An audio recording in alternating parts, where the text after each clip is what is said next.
Hello and welcome to Rock, Paper, Swords, the historical action and adventure podcast. And my name is Matthew Harffy. And my name is Justin Hill. And you're very welcome. If it's your first time here, we love to have you with us. And if you're a long-time listener, great too.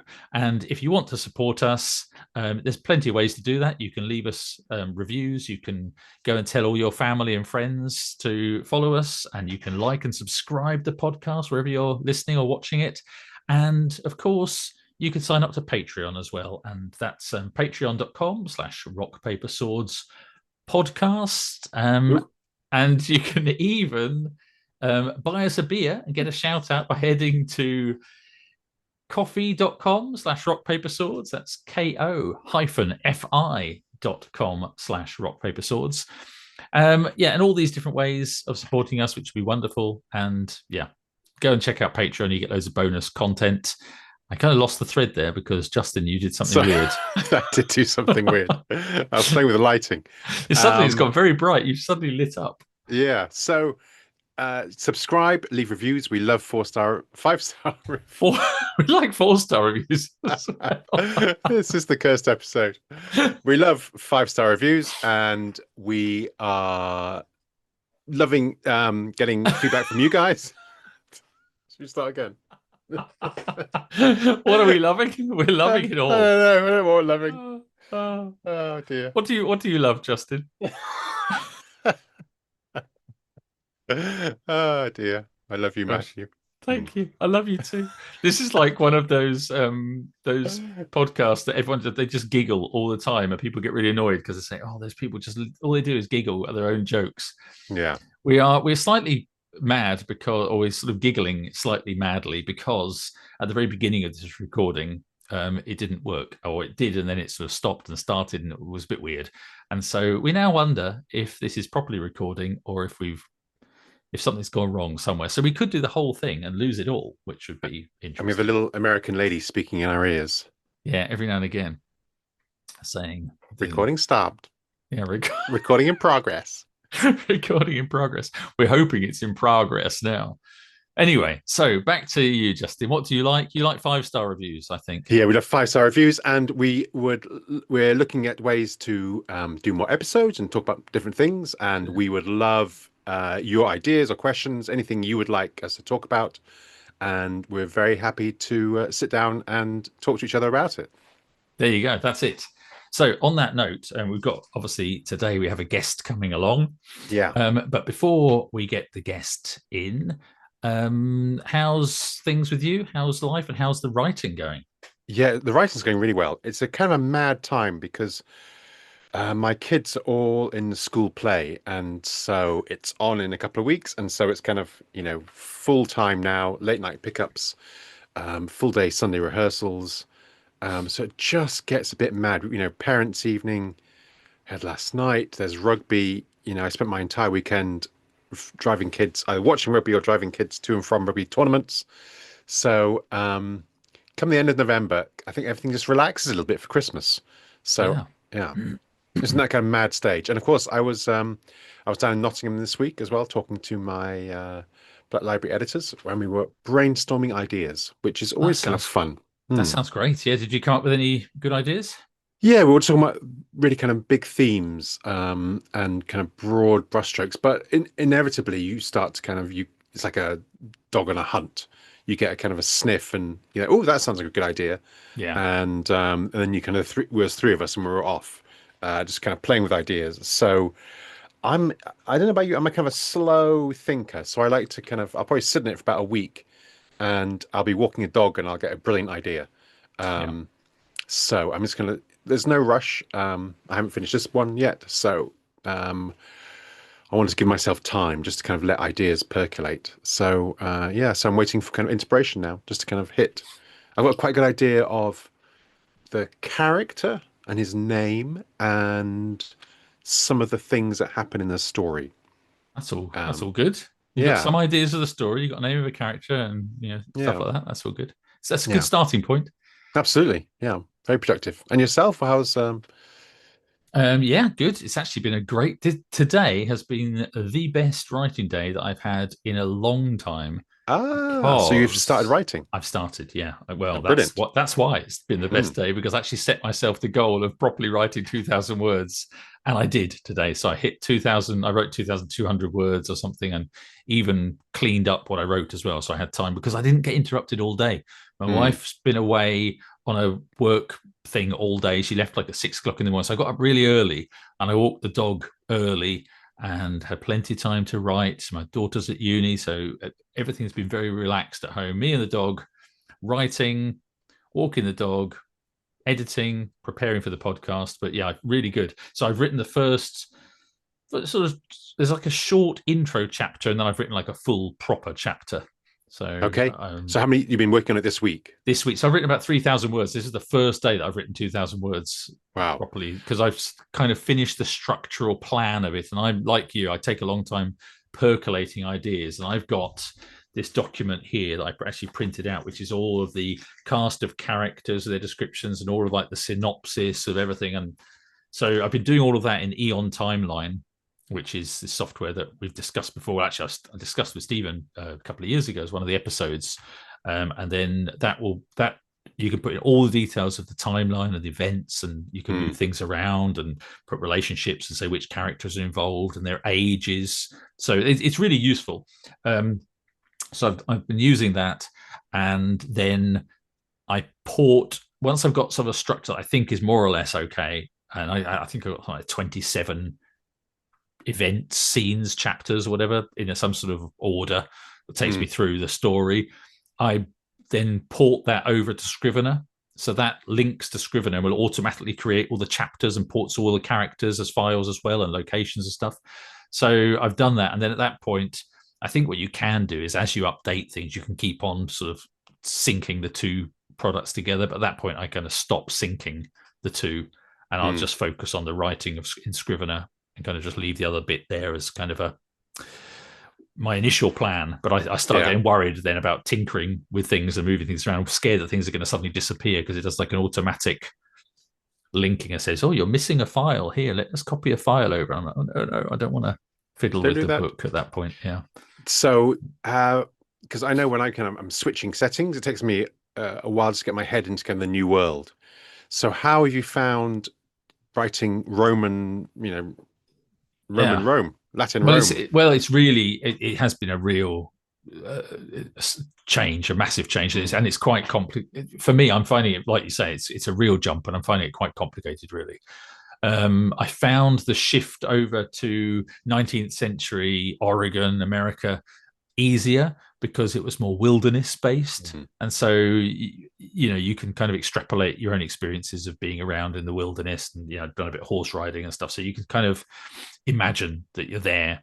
I've been to Rome before, and obviously I've been in cities, but the amount of rules and sort of structures that are in place in Rome, in a big city, because actually in the city it's quite daunting. But yeah, I feel I don't know, I feel like once you start, things start to fall into place. And I sort of think, well, everybody's idea of exactly what Rome was like is based on everything else that they've read before and all the studies that have been done. And obviously there is factual information, but it's sort of changing all the time, and people's take on things. So it's interesting. I've been listening to lots of history and reading lots of books, and even within the different sort of settings of the different books and sort of non-fiction books, people disagree with each other and say, we think this was like this, but we're not really sure. And you sort of think, well, there's quite a lot of leeway for certain decisions to be taken. Of course, kind of Julius Caesar's Rome is a brick-built Rome. I mean, the Rome we see of stone and marble is much later, isn't it? Yeah, so I'm writing like 100 years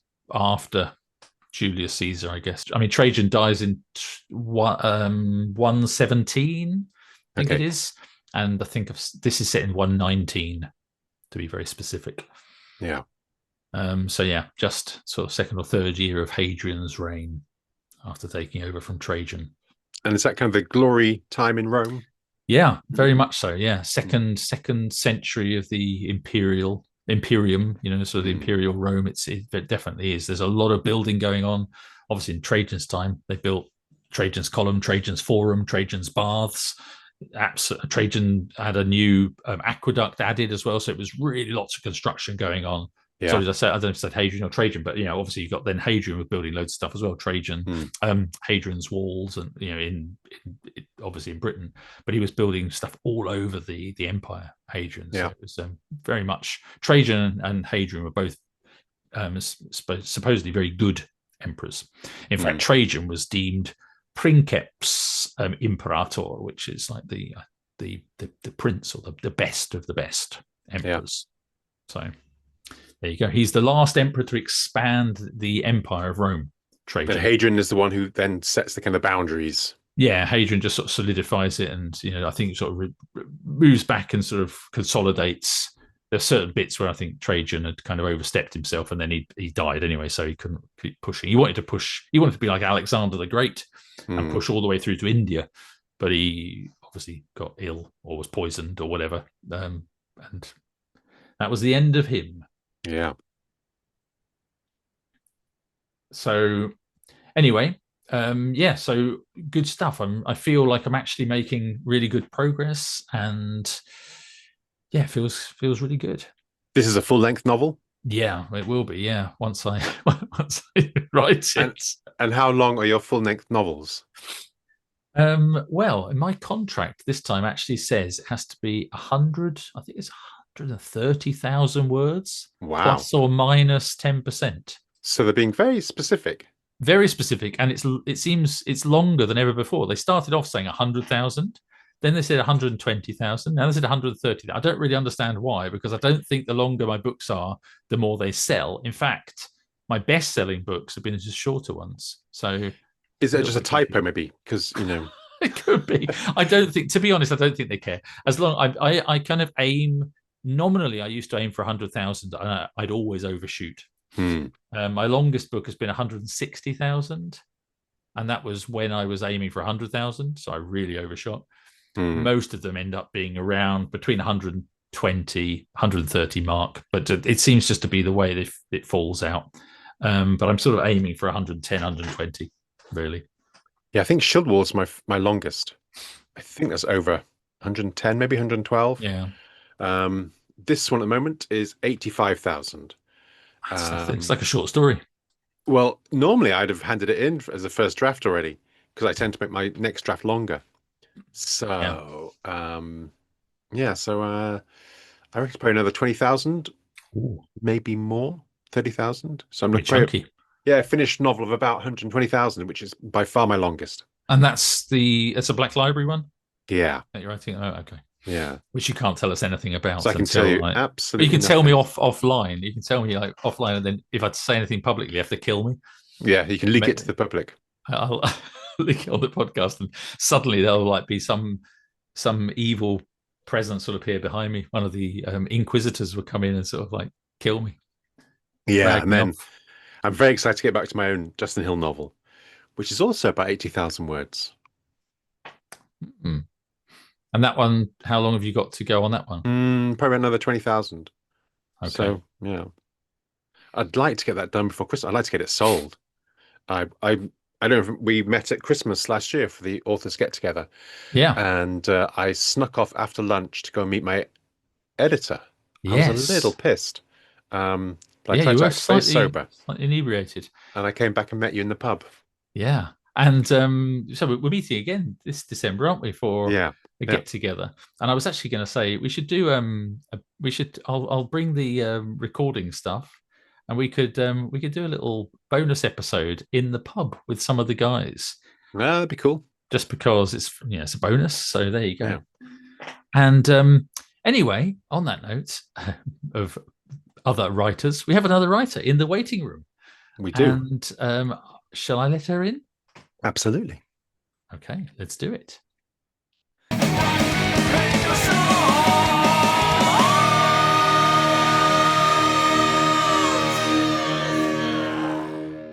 Victoria Whitworth is a novelist and academic who explores the culture and society of Britain in the early Middle Ages.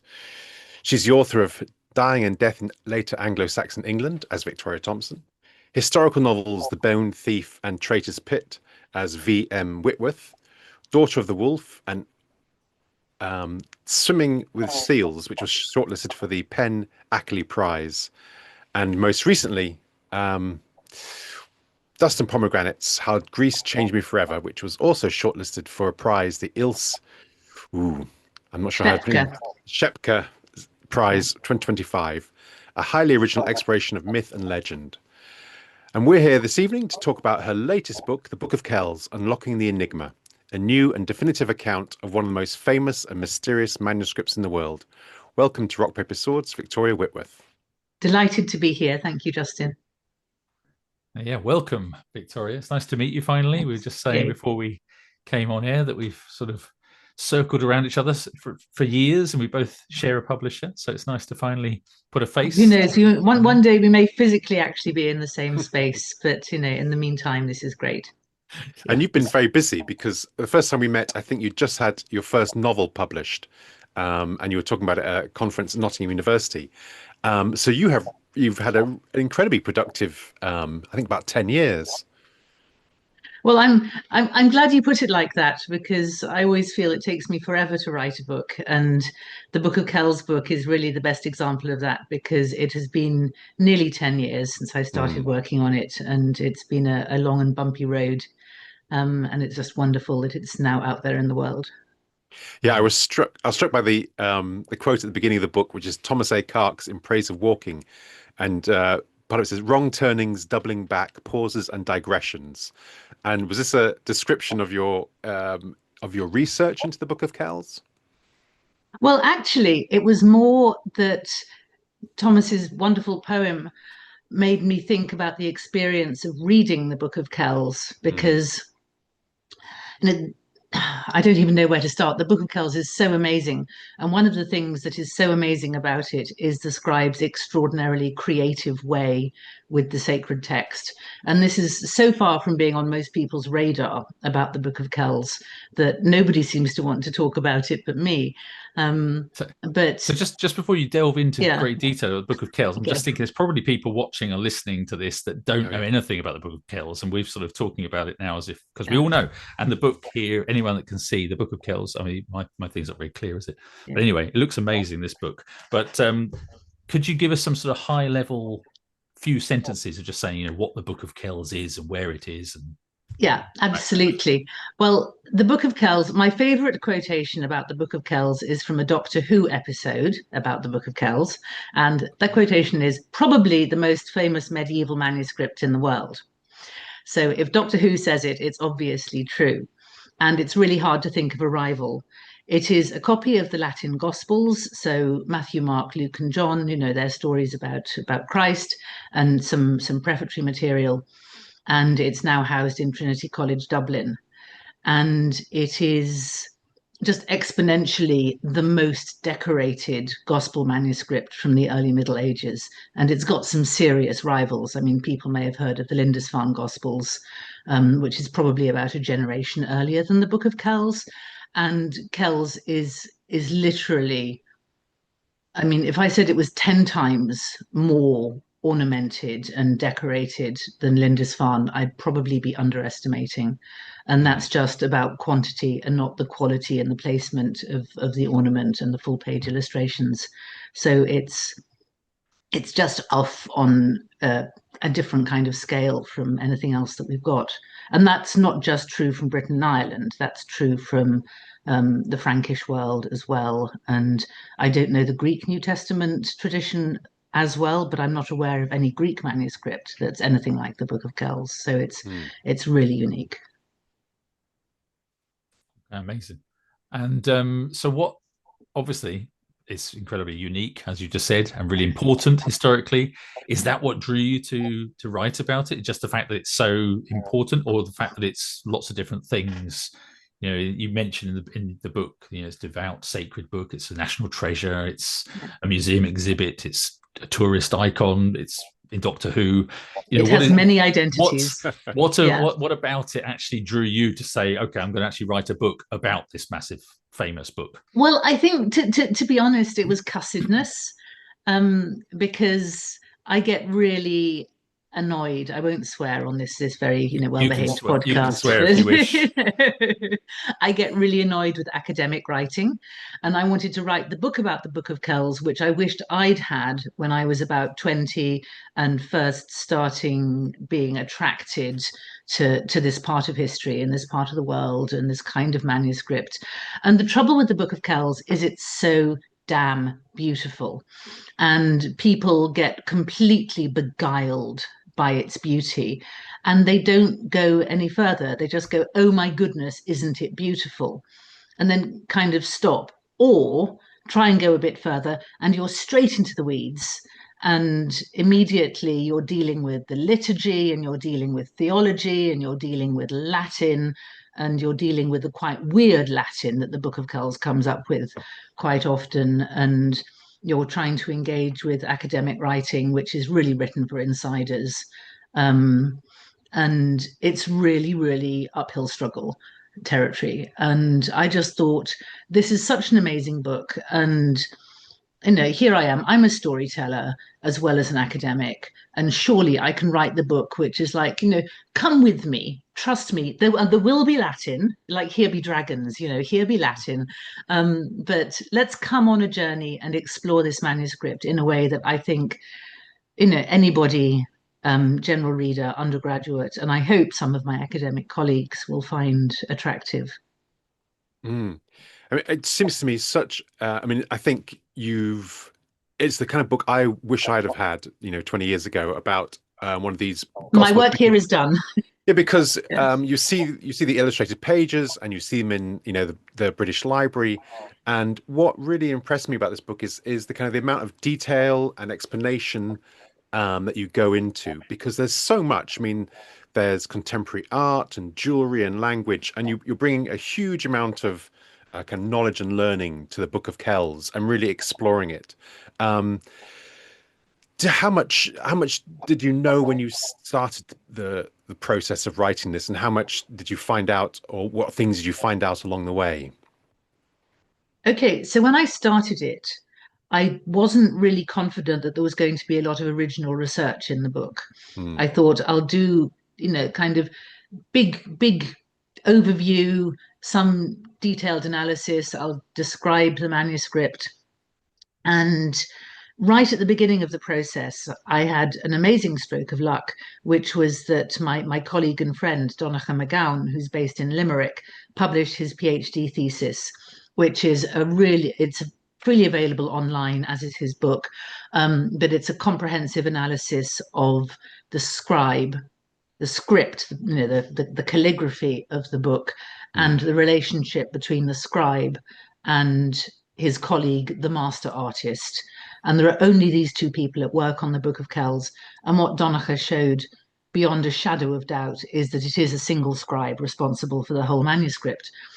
And this settled a lot of scholarly debates, because people had been saying how various the script is and how it looks like there are one or two or three or four or five scribes.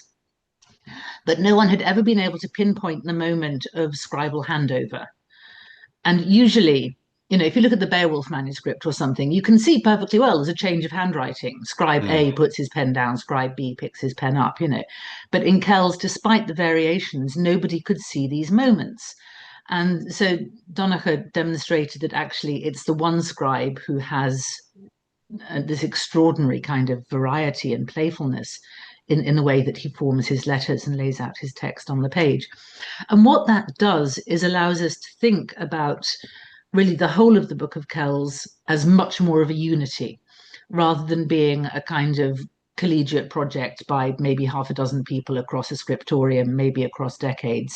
You think of it as largely one man's crazy project, and then the master artist with whom he collaborated doing the most spectacular set piece pages. But the bulk of it and all the writing is the work of a single scribe.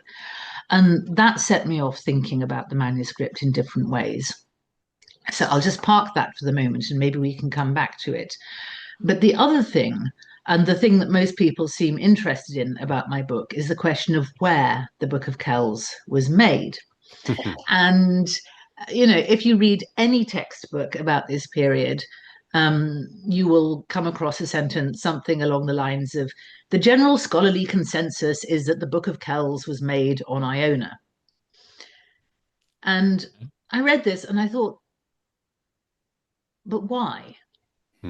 And the answer to that is that Kells is in County Meath, and was a very important monastery. It was founded from Iona, which was an even more important monastery. Iona was founded in the 560s by Saint Columba, who'd come from Donegal to Iona, which is, this little island off the southwest coast of Mull in modern Scotland. And in 807, the Iona monks founded this new monastery at Kells. But at the beginning of the 9th century, Kells was not a particularly important place. It's really only it's in the 870s that it starts becoming a really important place. And this is too late. Art historically, this is too late for the Book of Kells to have been made at Kells. We know it's at Kells in later centuries, but we don't think it was made there. So the kind of default setting is to go kind of one generation further back and to say, well, Kells was founded from Iona, therefore the Book of Kells must have been made on Iona, and to stop asking questions at that point. And the way I think of it is that I've never really managed to silence my inner toddler. And when I'm given an unsatisfactory answer, I'm just like, but why? And I won't stop asking why until I get what I think is a satisfactory answer. And so what I did in the book was I thought, well, if we take this historical narrative and put it to one side and think archaeologically and art historically, what kind of evidence do we have on the ground from various monasteries that would tell us something about what paleographers call the grammar of legibility, which is basically the communication strategies, the layout, the letter type, the hierarchy of letters, the decoration, how different scribes use text to get their message across. And if you go and look at Iona, from Iona we have 5 inscribed gravestones, and they're all incredibly plain. We have one manuscript that we know comes from Iona. It's a life of Saint Columba that was written by an abbot of Iona. And it's incredibly plain. It's Duncan Snedden did a whole PhD on this, and it's the most direct, undecorated, beautifully organized manuscript you can imagine. It's all about, dear reader, we're going to make this as easy for you as possible. And that's nothing like the Book of Kells, neither the inscribed stones nor the manuscript. And admittedly, the manuscript is a saint's life. It's not a gospel book. So we're not comparing like with like, but we need to bear in mind that there aren't any other gospel books that look like the Book of Kells either. So Kells is weird. And if you wanted to argue that the Book of Kells was made on Iona, you would have to also argue for a kind of revolution in the scriptorium, a revolution in the grammar of legibility, where they've gone from one extreme of clarity and communication to the complete other extreme of making life as difficult, rich, but difficult for the reader as possible. It's like, I don't know, if Iona suddenly goes from being Ernest Hemingway to being James Joyce. And not James Joyce of Dubliners, like James Joyce, at least of Ulysses, if not Finnegan's Wake. It's that kind of, complete cultural shift that you'd have to then justify. And I think that's really unlikely. It's interesting. You mentioned the Lindisfarne Gospels. And obviously Lindisfarne sprouted from Iona, or the Ionan tradition as well, with people moving from Iona to Lindisfarne. And that's, you mentioned, obviously, the Lindisfarne Gospels are very illustrated, but are they more, are they easier to understand than? Yes, much. Is it structured differently? The Book of Kells and the Lindisfarne Gospels are using the same artistic repertoire. So we've got the same insular repertoire of the interlace and the animal interlace and bird interlace and the complicated spirals with their pelters and trumpets and the key and fret patterns and the combinations of all three. But Eadfrith, who was the Bishop of Lindisfarne, who is almost certainly the scribe of the Lindisfarne Gospels, he's really tidy-minded He's really orderly. He's really controlled. I mean, he's amazing, but he definitely has quite a rigid attitude to what he's doing. And his work is fabulous, but it doesn't have the crazy playfulness of the Book of Kells really anywhere. And the other thing is that the Lindisfarne Gospels, there is no decoration within the text of the Gospels other than at the very opening. So you'll see these beautiful decorations with the carpet page and the evangelist portrait, but then you read the Gospels and you might find a letter that's been filled in yellow and has a few red dots around it, but there's none of the fabulous curly-whirly animals actually within the Gospel text. Whereas the Book of Kells, there's only one page in the whole of the Book of Kells with no ornament. I mean, the Gospel text has been treated like, it's a climbing frame for all these little animals, and words end in spirals, they end in animal heads, they end in flowers. There are pages of text which have been chopped up and rearranged, and another thing is that the Lindisfarne text of the Gospels is a very traditional Vulgate text. It's the same text as in the Codex Amiatinus from Wearmouth Jarrow.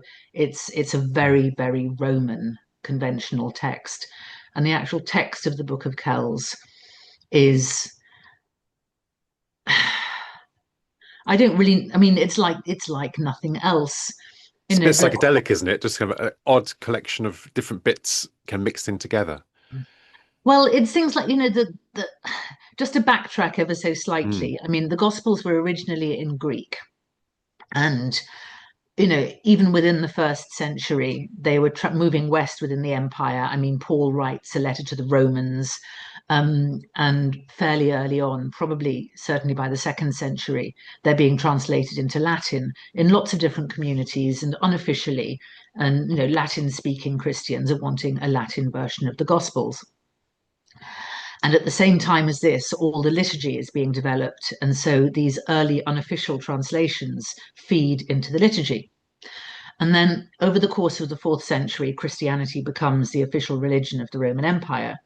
And at the end of the 4th century, the Pope Damasus commissions his secretary, Jerome, Saint Jerome, to translate an official Latin version. And that's the Vulgate. That's what the Lindisfarne Gospels is. That's what the Book of Durrow is. That's what the Codex Amiatinus is. And so this is brought in, but there are already all these old Latin versions swimming around. And so in a manuscript culture, and particularly in the Irish tradition, because of course Ireland is Christian much earlier and very academically scholarly Christian, they have a lot of old Latin texts, and you start getting these mixed texts. So you get some readings from the old Latin creeping in, and it may be that this is more familiar because it's what you know from the liturgy. And my kind of go-to example for this is, the Christmas carol. I won't sing, don't worry, but Gloria in Excelsis. Those of us who sing Christmas carols, like to sing. But that's the old Latin. Jerome's Vulgate is Gloria in Altissimis. So they both mean glory in the highest, but there's different words for highest, excelsis and altissimis. But so that's an extraordinarily long kind of preservation, isn't it? I mean, yeah, that's 1,500 years old. Fabulous fossil. That's old Latin fossil that's just got stuck because of the Christmas carol. But a lot of liturgical Latin used the old Latin, and therefore, if you're copying out the Gospels and you have the old Latin kind of playing in your head, even if you're copying from the Vulgate, you might slip in an old Latin word when you're not paying attention. But the Book of Kells might have both. I mean, it doesn't have Gloria in Excelsis et Altissimis, because that's just my example. But that's the kind of thing that this scribe does. He will have both the Old Latin reading and the Vulgate reading, and that's really unusual. He also has sentences which appear in no other copy of the Latin Gospels. And in some cases, it may be that, there's a commentary and he's copied in a bit of commentary. But there are places where it really feels like he's rewriting the text to bring out new meanings. And sometimes, in one case at least, his illustration of Christ on the Mount of Olives seems to illustrate his rewritten text.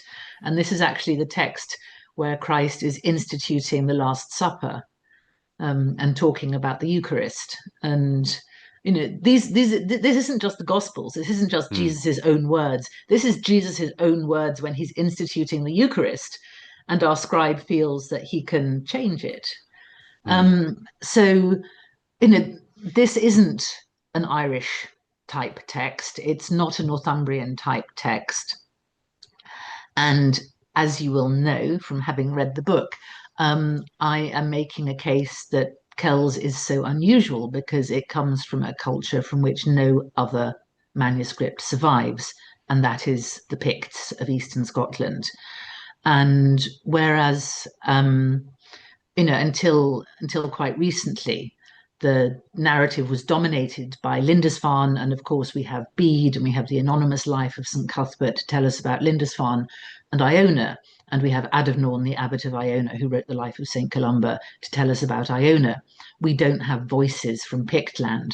But what we do now have is the monastery at Portmahomack on the Tarbert Peninsula, northeast of Inverness, which was excavated and published to a very high standard in 2016, and the PDF of the publication is available free online. People have been saying, going back to art historians like Romilly Allen over 100 years ago, that the closest parallels to the art of the Book of Kells come from the sculpture of Pictland, the great cross slabs of Pictland. And in 1972, the great paleographer Julian Brown argued for a Pictish origin for the Book of Kells. And then Isabel Henderson, 10 years later in 1982, published an absolutely encyclopedic study of the parallels between the art of Kells and the art of the Picts.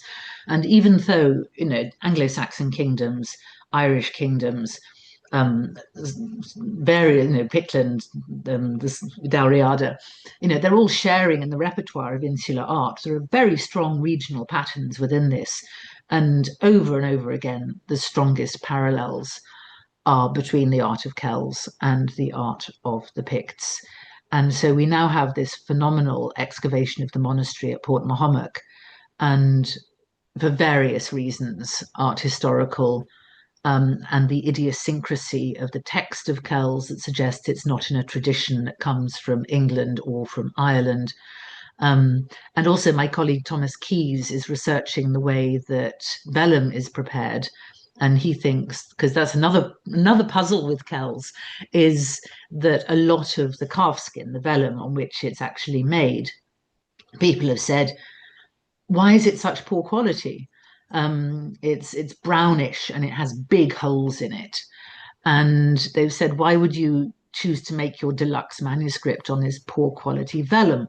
But what Thomas has shown is that whereas something like that early manuscript of the life of St. Columba, which we know comes from Iona, and the Lindisfarne Gospels, the vellum is very white, and that's prepared using a mineral, limestone, alkaline substance to put in the tank when you're soaking the calf skins.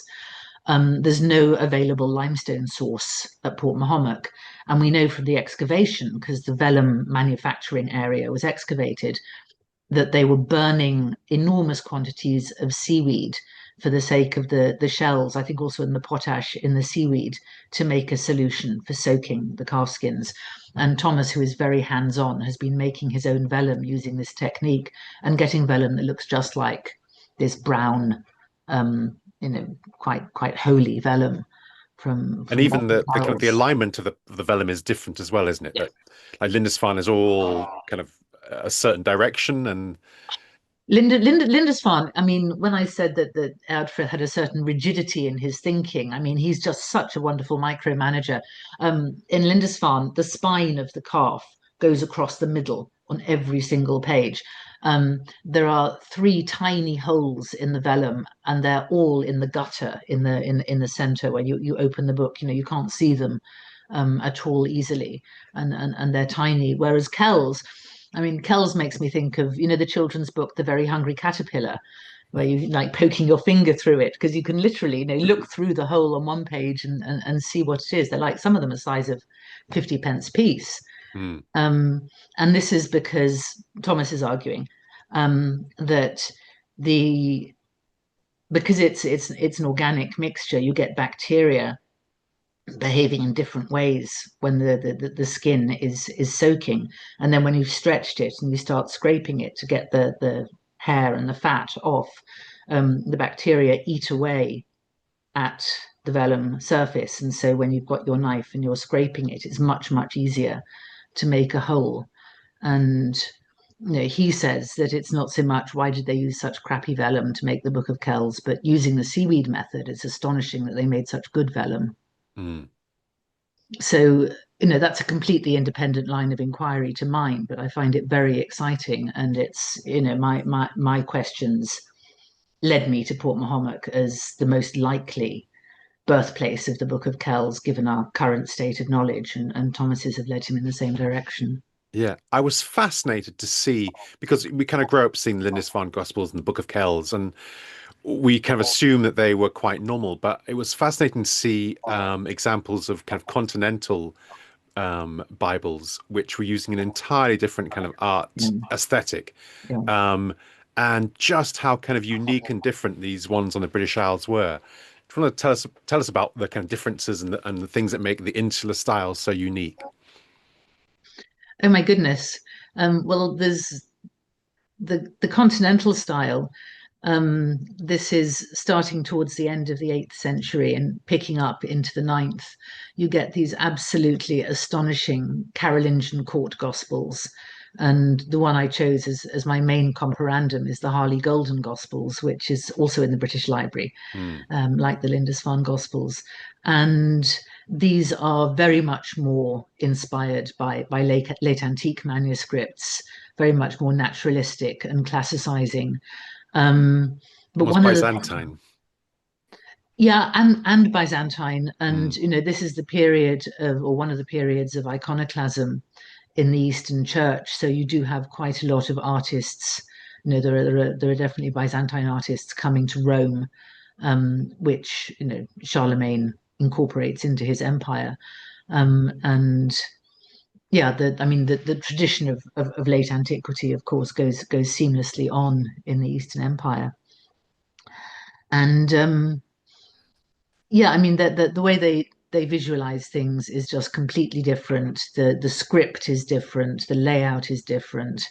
But what I think you really see when you compare, because I do this kind of quite in-depth comparison with Lindisfarne on one side and Harley Golden Gospels on the other and Kells in the middle, is that you can see that despite the very different aesthetics, the insular aesthetic and the much more classicizing continental aesthetic, both of those two manuscripts, Lindisfarne and Harley, they're all about clarity and communication and ease of reference and ease of use. And Kells is just not. It really is not. It's like the difference between doing, a non-cryptic crossword puzzle and a cryptic crossword puzzle. With Lindisfarne and Harley, it's like 3-letter word pet, not dog. And then you jump over to Kells and it's some extraordinary complex anagram and much harder work. I think very much on purpose. There's a lovely detail, and I wonder if you have a sense of the author and kind of just how kind of eclectic his style was. And there's one of the details of a lion that's walking along the letters, and kind of the letters or the words that he's resting his paws on has some kind of meaning to the text, which is about Jesus and finding his disciples. I think maybe you're thinking of the little wolf. Okay, yeah. Because I'm very fond of this little wolf. He's quite a pictish looking little wolf. Yes, he's utterly beautiful. He's tiny. He's really tiny. I mean, this is unique to Kells, this interweaving of all these funny little animals and some people as well in between the lines of the text. And this wolf, when you look at his feet, you can see how he's pressing down on one letter and his foot is lifting, and the pads of his feet are almost gripping the letter. It's incredibly naturalistic once you start really zooming in. And he's walking on the words attendite vobis, which mean take heed, look out, pay attention. And actually, one of the things that I'm giving a conference paper on Kells in February, and I want to go through and look for all these moments where Christ is saying, look out, take heed, because in quite a few of them already I found there is some kind of ornament that suggests you're meant to disentangle this, you're meant to stop, you're meant to think. Christ isn't just talking to the disciples or to the crowd, but he's talking to you, he's talking to the reader. And it sucks you in once you start seeing the unusual text and the interaction of text and image as something that's addressing the reader and trying to draw you in. Because we do need to remember who he's writing for, because he's not writing for us. And sadly, very few people actually read the Book of Kells. I mean, sit down and read it. And have you touched it? Have you held it or turned a page? No. It is almost impossible to get permission actually to be in the presence of the Book of Kells. And even if you are, you don't get permission to touch it. You would be standing with your hands behind your back, and the librarian would be turning the pages for you. But he's writing for his community, and I think he's making this text difficult because he's writing for people who would know the Latin Gospels pretty much off by heart. And in some ways that's great. And in some ways it makes you lazy. It makes you take it for granted. You stop listening when you know something by heart. You stop paying attention. And I think that our scribe artist saw this as potentially disastrous. We don't know who he was. We don't even know if it was a man, but very, very strong probability that he was a man, that he was a monk, and I think a very senior, very, very learned monk. And he wanted to create a gospel book that you would have to proactively read, that you couldn't just go la la la la la la la la, and the words just flow through without having any kind of impact, because he's concerned, it's his job to be concerned for the salvation of the souls of his community. And isn't there a point where you talk about you have a sense that he has seen the Lindisfarne Gospels and wants to outdo it? Oh, I love this kind of detail that the monks in scriptoriums are, kind of trying to outdo each other. Yeah, I mean, obviously, I absolutely can't prove that. We do know that Bede's abbot at Wearmouth Jarrow was writing letters to Nectan, who was the king of the Picts in the early 8th century. I entertain this little fantasy that maybe Eadfrith of Lindisfarne, took a boat up the east coast and went and gave the monks of Port Mahomet a kind of workshop in beautiful handwriting. Yeah, there are so many places, and particularly the great Chi-Rho page at the beginning of Matthew, which is, Chi is the first letter of Christ in Greek, and this is the first time that the name of Christ appears in the gospel narrative. And usually in insular manuscripts, it's given this spectacular fireworks treatment. And there are so many details where you think, oh, this is like Lindisfarne on steroids. And you just get this feeling that, to a great extent, they are doing this for their colleagues. They are like the universities, and it's like when you go and you give a conference paper and you put in a little detail because you know that so and so is in the audience, and you want to just, little dog whistle moment, little kind of little heads up, and just that sense that, you go down from Port Mahomet to Lindisfarne or Iona to Lindisfarne or whatever, and Eadfrith shows you what he's working on, and you're looking over his shoulder and you're going, ooh, nice one. Ooh, I see what you did there. Yeah, brilliant. And this kind of insider conversation, I think you can almost hear them. You can almost hear them at it when you get really down into the detail. I can imagine Eadfrith going up then to Pickland and going, look at your pokey holes in your vellum. It's rubbish. Get Yeah. some good vellum. This is crap. Well, Have some you know, limestone. Get some good Northumbrian sheep or calves. yes, Or, this is rubbish, yeah. very possibly, very possibly. But you know, the thing is, the Book of Kells is also deeply mysterious because think of the Lindisfarne Gospels. You know, we have this colophon, this little edition at the end of Lindisfarne that was written 250 years later, and this is what pins it to Lindisfarne, and it tells us that Eardfrith wrote it for God and St Cuthbert and the saints on the island. We don't have this for Kells. The beginning is missing, the end is missing. If there ever was a little colophon of this type, it's gone. But we do know that it was begun as the most spectacular, I mean, off the scale spectacular project. And the master artist did no painting. The master artist drew, and you can see on unfinished pages where he drew, and he drew the Cairo page, he drew the 8-circle cross page, some of the other pages. And in some cases, he's working really closely with the scribe artist. In some cases, they've got, you know, a page spread out side by side, and the master artist is working on one half, and the scribe artist. How do you know that there were two people working and not the scribe doing the art as well? The scribe is doing a great deal of the art, but when you start really looking, I have a chapter on this, when you start looking really closely at the details, you can see that it's different hands. Just the master artist can work on a really minute scale and with a kind of delicacy and fineness that the scribe artist just can't achieve.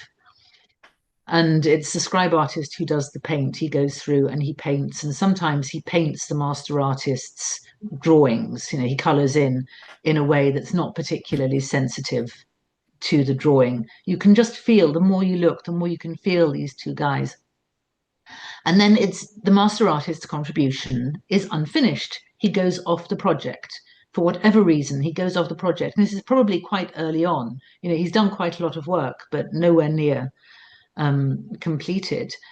And we could think, you know, put historical novelist hat on and think of all sorts of reasons why he might have. I mean, the most logical would be that he'd passed away, I guess.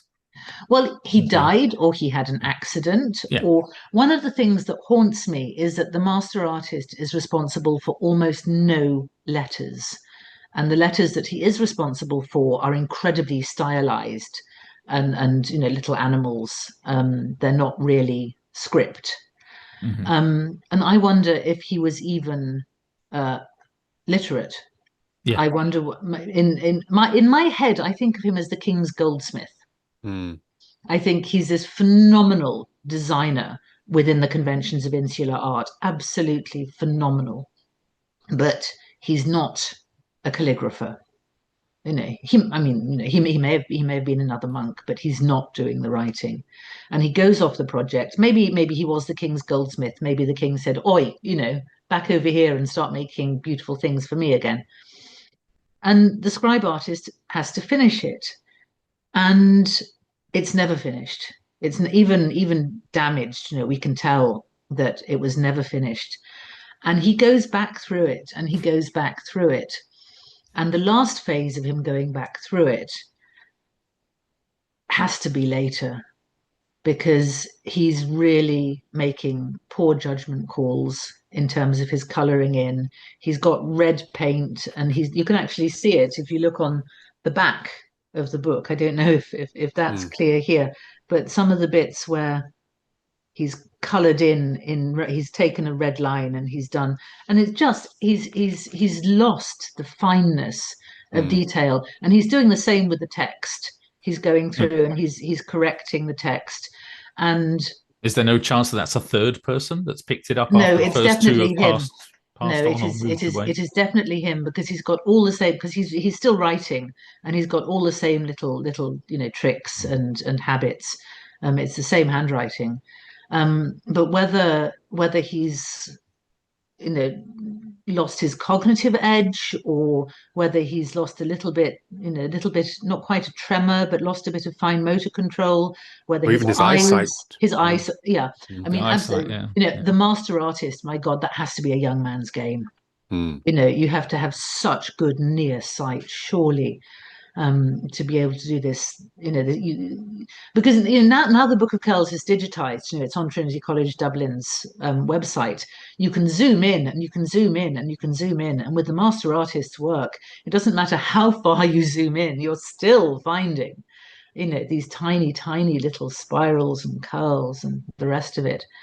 But with the scribe artist, I think for some reason, it was never finished. It was never, whether it was meant to be in honor of God and the saint, we don't know. It was never quite completed. And he retained this very personal relationship with it, and was still capable of going through possibly decades. And it's one of the questions people ask me is, well, how long did it take to make the Book of Kells? And I'm like, well, probably a lifetime. And it's still not finished. Yeah. So that would make sense if it was that long, that the guy was losing either his eyesight or some sort of physical. Yeah. I mean, it's a bit of a circular argument, because we can see he's lost a bit of something. He's lost something. And but I mean, eyesight would be you'd think most people, when they hit late middle age, their eyesight does start going. So you'd think it would be very difficult. And I remember back when I was in my late teens, 20s, painting 25mm figures for like Dungeons and Dragons figures. I know you do as well, don't you, Justin? You still do paint figures. And I remember painting that point with incredibly fine, just using my single hair, no glasses, single hair, and I could paint their eyeballs, the eyeballs in and stuff. 5 years later, I tried. I could hardly see, I could see them, but I couldn't do any detail without a magnifying glass. It was like incredible. So you think if you're doing because I think you strain your eyes so much, and of course with the lighting at the time as well, in a scriptorium by the window trying to see. I mean, as soon as the light goes a bit, you're struggling to see. It must have been. Yeah, I think they must have packed in a lot between sort of May and August. Yes, yeah, because you couldn't do it with cold hands either. Well, yeah, that's another thing. Yeah, but just as soon as the light starts dimming, anyone who's got poor eyesight, we try to drive a car at night. If you can't see very well, so your edge really goes as soon as you start losing a bit of light. So, yeah. One thing I'm really interested in is almost how lucky we are that the Book of Kells survives. And there's a story in the book about a close relation to the Book of Kells, the Book of Kildare. Oh yes. Which was. Well, bits of it were discovered in 2015. Maybe you could tell us the story of that, because this is fascinating. Well, I don't think it's the Book of Kildare that was discovered in 2015. Okay. There were fragments. This was in a German library. These 3 strips of a manuscript, which must have been quite close to the Book of Kells, a gospel manuscript, were found in a binding. And the handwriting, it's not the same scribe as the Book of Kells, and it looks a little bit more old-fashioned. So maybe sitting somewhere between Lindisfarne and Kells, in about 730, something like that. But maybe from the same scriptorium as the Book of Kells.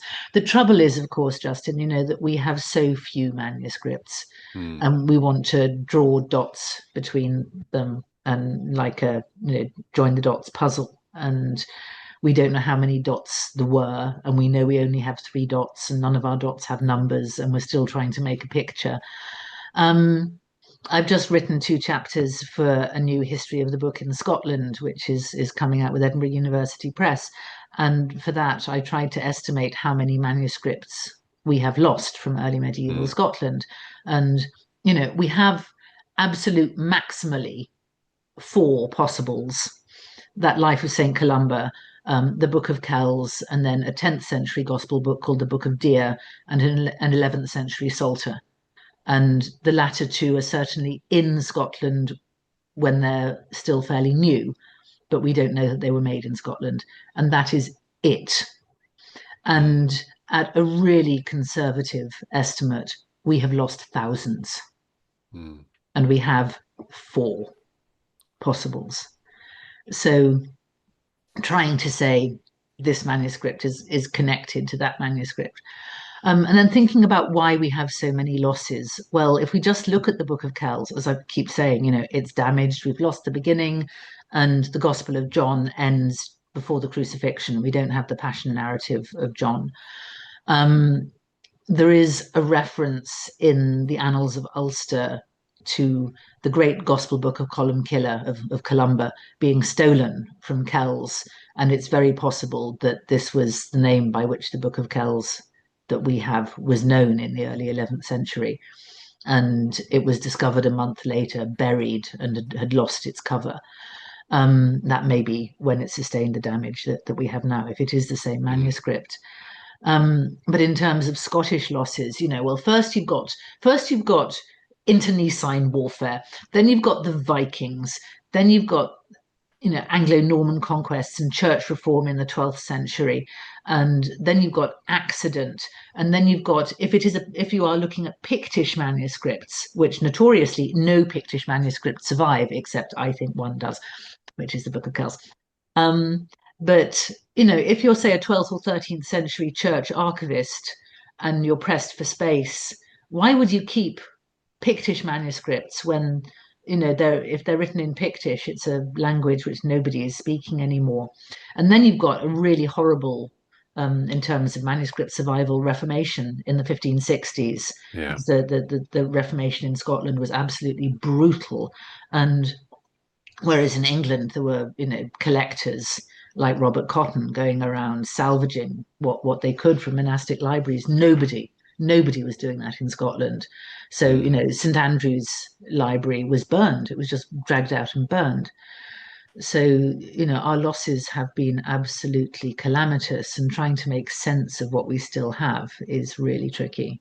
I can almost hear everybody listening or watching this sort of cringing at the sort of thought of burning thousands of priceless unique books. I mean, it's just well, I mean, we even in England, the losses were huge. It's so, I mean, it's happened so, but in so Scotland they were pretty well history. total. That manuscript, The Life of St Columba, survives because it's in Switzerland.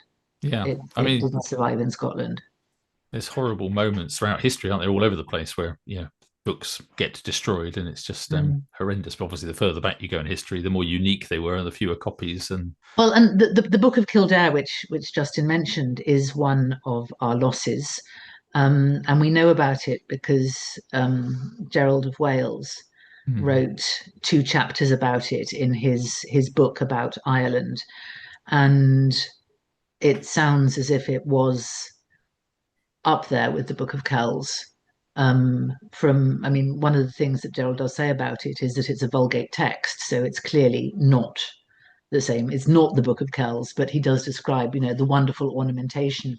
And one of the things that I picked up on, which I don't think anyone had noticed before, is that all the way through his book, Gerald is either talking I or in the third person. But for talking about this book, he suddenly switches, and I think it's the only place where he does it, into the second person singular. And he's going, you read it, you look at it, you disentangle it, you admire it, you go back to it. And it's as if he's so excited about this book, he's just got to pull his reader into the library with him and show you the actual book. It's absolutely lovely. That's amazing. And I think he's our I mean, he's writing in the 12th century, but I think he's the closest thing we've got to a kind of reader's manual on how to approach a manuscript like this. Yeah, and it's great that a book is kind of worth so much. It's almost like a tourist destination, or it's a work of wonder that people write about. It reminds me of a book I came across in a Hong Kong library, bizarrely, called The Lost Literature of Medieval England, which talks about kind of lists of books that we know once existed or were catalogued, and of course don't do anymore. Very tragic. Well, and on that note, no, we must celebrate. We must celebrate what we've got. It's true. And I mean, we've got so much. One thing it would take more than a lifetime to get your head around it all. Is your great and now book. We have my beautiful book, which has lots and lots of lovely pictures. I opened it at random to show everybody. Yeah, I have to say, very high production values. I'm very pleased. Yeah, so I'm not published by Head of Zeus, unlike you two, but I will vouch for it here, because I think, if I got that on Christmas morning, I would be delighted, because, for the kind of historical nerd, it just goes into such detail, and it's so well written that I think it's a really fabulous read and make an absolute great gift. I would buy it for myself, actually, if I hadn't already got a copy. Yeah. Well, you can still buy it for everybody else, you know. That's true. Well, that's a great endorsement. I've been very entertained by the reviews, and it's the first book I've ever written which has been reviewed both by Country Life and the Morning Star. So I'm clearly reaching, you know, the whole spectrum of potential readers. Well, that's brilliant. And what have you got next? You mentioned you were writing something for the University of Edinburgh, I think you said, or the University of Edinburgh Press, but have you got any other big projects? Is that the big project that you're working on at the moment? No, that should be out pretty soon. When I've got my more tedious academic hat on, I work mostly on early medieval sculpture. And at the moment, I'm trying to find a publisher for a book reevaluating the Viking Age sculpture of southern Scotland, northern England, and the Isle of Man, because I think we've got it all wrong. And I would like to get in there and make my case for how we don't understand it properly and we ought to do it differently. Well, we'll look forward to seeing that when it comes out. I'm sure. Yeah, it won't be quite as shiny, alas. I think it'll probably be a you know, academic press rather than the Book of Kells, which is only £35, which is, you know, a lot of pictures for your £35. Yeah, it really is. Just to repeat, it is a really lovely book. It's really nice. So yes, anybody that's looking for a present for Christmas for that history lover or someone just interested in books and history of books, it's really, really great. So thanks ever so much, Victoria, for coming on the show. It's been wonderful. Well, thank you. As you can probably tell, nothing makes me quite so happy as talking about the Book of Kells. So I'm very, very grateful for the opportunity. Well, that's all right. I think we could have probably talked for another few hours on it. I'm sure you could have told us a lot more information. Obviously, it's all in the book. Everybody that wants to learn more can read it all in the book. Hopefully, we've interested you, whet your appetite. Yes, available from all good booksellers. Yeah. Brilliant. Well, thanks very much, and see you soon. Yeah.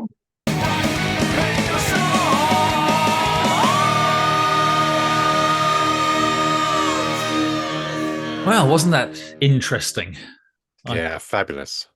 It really was. It was great. I wish I'd had more time to read in more detail. I did skim through the book and read the introduction and flip through it, but it's an incredibly detailed book for anybody that is interested. It's it's 330 pages with loads of illustrations and loads of just really insightful commentary about it, looking at everything really. Yeah, and you can tell Victoria is extremely passionate about it, and she's a great writer, across all different kinds of genres, and so it's really well written. It's really well researched. I mean, she's a very prominent academic based in was based in Orkney and now in Scotland, and absolutely, it was. I've seen these Gospels before, but never. You just you see a picture and you think, yeah, that's great. Well, exactly. It's like she says, you think, oh, that's pretty. It's like the Lindisfarne Gospels. I've seen some of those, the big pages of illustration, and you think, wow, this is incredible. But that's it. You don't really sit back and think and just analyze, each page and what all the detail that's there. And of course, unless you're an expert in the Latin or, as well, the language that's used, it's very difficult for the layperson to get much out of it apart from just visually how pretty it is. Yeah, well, kind of wow. Whereas this book, in a really kind of engaging way, goes into so much detail. Yeah. And it's kind of blown my mind now to what a medieval manuscript entails. And I've got, of course, the Time for Swords series. The main character of my series is Hunlaf.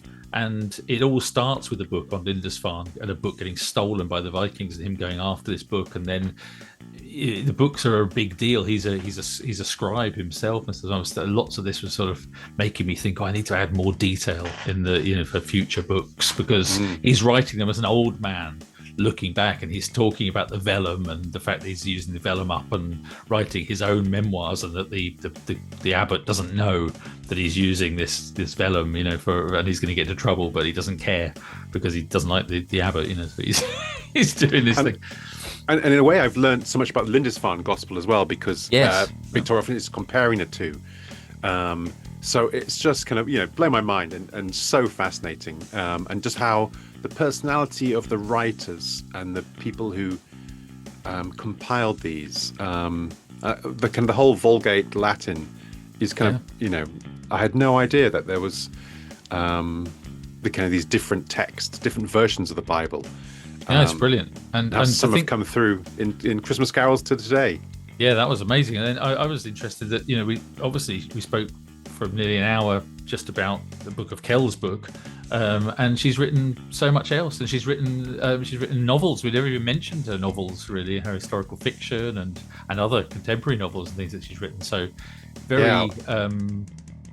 very interesting person and writer, I've been I have Death and Dying in Anglo-Saxon England because it's quite old and quite hard to get hold of, and it's part of my Hastings warm-up that I'm saving, so that's hopefully, touch wood, on my reading list next year. I'll believe that when I see it, when you actually bring out the Hastings. But I'm hoping for an early draft of this. You're going to give me the manuscript so I can read that and give you a glowing quote, because I love your books anyway. So when you do finally write it, I'm expecting to get an early read of it, because 2026, it has to be an anniversary of 1066, isn't it? Wow. Okay. Well, you better get That'd to be it. 960th, will it? Something like that. Yeah. Don't make me do maths. There you go. Anyway. Brilliant. It was brilliant. It was a great episode. I really enjoyed that. I hope you've enjoyed it too, listeners. And don't forget to leave a review and subscribe to the podcast and listen. Listen? What am I talking about? Thanks to all of our patrons, and special shout out to our Patreon producers: Adam Turner, Ben Mayer, Andy Maxwell, Ben Fox, Daryl Hare, George Johnson, and Matt Muller. You too could join their ranks and get bonus episodes and a shout out just like this one. Yep, or if you prefer, leave us a tip by following the link in the show description. And until next time, a Rock Paper Swords, it's goodbye from me, Matthew Harffy. And it's goodbye from me, Justin Hill. And remember, whatever action and adventure you have going on in your life, be kind. Stay safe. And happy reading.